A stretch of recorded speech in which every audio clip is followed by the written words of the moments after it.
Have a great weekend, everybody. Father McKee here. It's the weekend of October 23rd. We're slowly coming to the end of the liturgical year, which ends with the Feast of Christ the King. Liturgical year starts beginning of Advent and ends with the great Feast of Christ the King in a few weeks there. I'm presently speaking to you from Ontario, where I'm visiting with my family for a couple of days just to see how things are coming along and how Mom's doing. She prays for you all. The theme that the Lord gives us this weekend, He gives us a theme every weekend through the Scriptures, and each one of us gets something different that touches us, feeds us. That's why I encourage you to take the readings on Sunday and take them home and read them, and pray them all week. One of the themes that comes through, big theme, is the one of humility.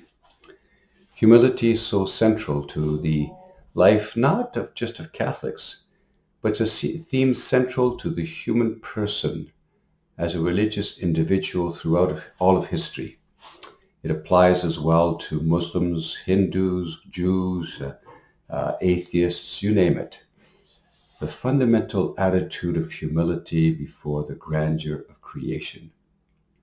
So we have the first reading from Ecclesiastes, beautiful text that says, "The prayers of a humble person, the cries of a humble person pierce the clouds and touch the heart of God." How beautiful. Humility is so much at the heart of our life as Christians, but not just Christians, as Jews, as Muslims.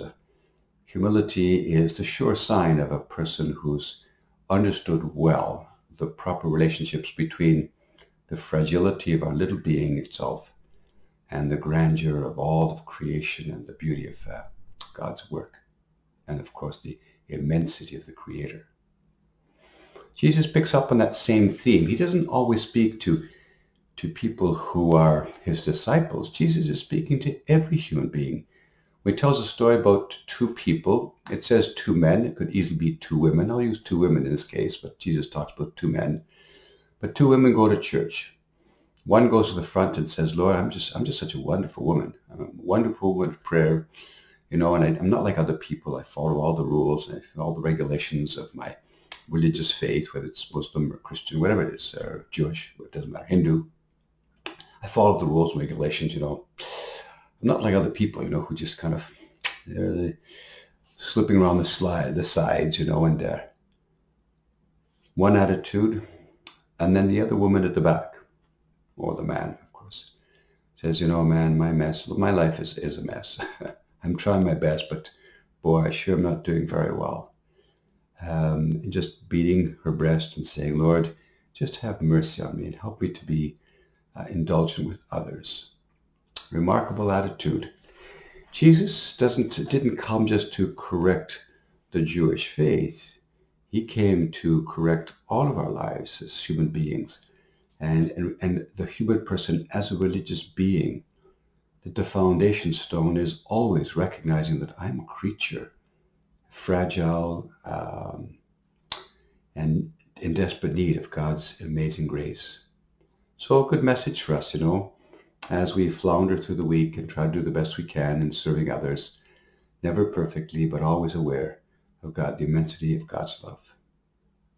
Great words. St. Paul in the second reading talks about the end of his life approaching and how he's done the very best he could. Not perfect, but he did the very best he could. And he entrusts himself to God's mercy. It's a wonderful text, that St. Paul wrote at the end of his life to Timothy. A few things for the week that you will hear about. There's a lot going on for the youth these days. There'll be confirmations for our youth again this weekend.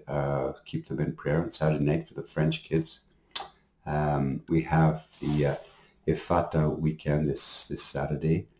And as well on the 29th of October, we're going to have a bowling evening for them. So keep your eyes open for that.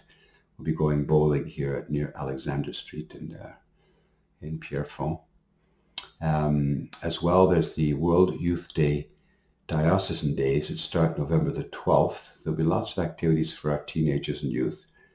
I know that I focus a lot on them, but the reason is very simple. It's because they are the church and they cannot be neglected and put aside.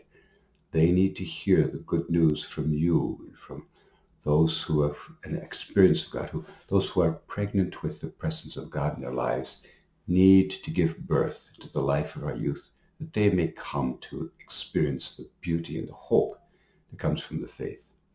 So these are things coming up. We have, of course, the King's Ball to celebrate the end of the liturgical year.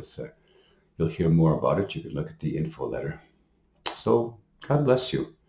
Have a great week, and may we be filled with that spirit of humility in our relations, and talk to the Lord to help us bear in mind that we are very fragile little creatures, so dependent upon His mercy and His love.